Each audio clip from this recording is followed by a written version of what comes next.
Mga idol, yan ang pinaghirapan ko mga idol sa pagtitinda ko ng sibuyas, no? Pagod, puyat, no?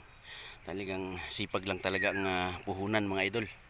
Ayan oh. Oh, di ba? Uy, shout out nga pala sa mga aking mga followers.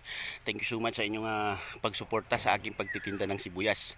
Bukas tiyanggi namin bukas sa Baras, Rizal, no. So, mayroon tayo sa bungad, mayroon tayo sa loob. Marami tayong saging bukas, yung mga mahilig sa saging saba. Kung anumang klaseng saging, marami tayo bukas. Oh, bantay, bantay, bantay, bantay, bantay. Ayan na. O, diba? Oh, nahawakan ko na. Uy, hello. Hello. Ayun o, uy, sabi.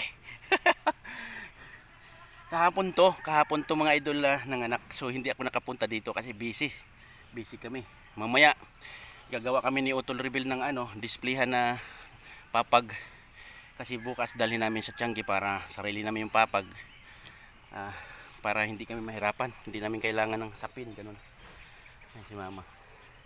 Ayan, shout out sa lutong bahay ni tatay. At higit sa lahat, shout out kay Christopher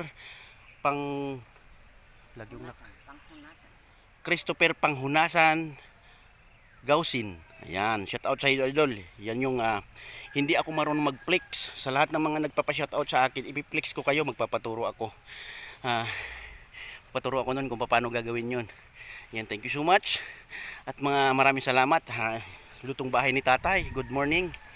Shout out sa lutong bahay ni tatay. At shout out din sa I Love Mingo Graham Shake kay Jason Epia. Yan, very supportive din yan kay Komedya Vlog.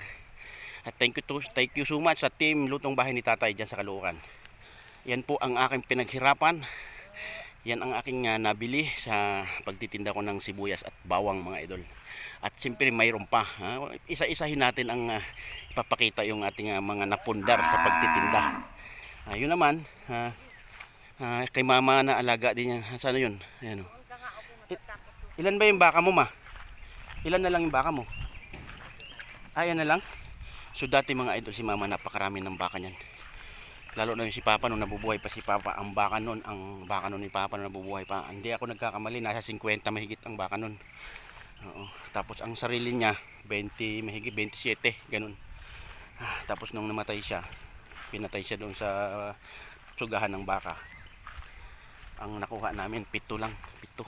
So sinamantala ng mga kumuha. Ayan, maraming salamat mga idol, hanggang dito na lang. Ayan po, ang pinakita ko lang sa inyo kung ano yung aking bunga ng pagkasipagan, no? Pagsisipag ko. Nanganak na ang aking baka. O, diba?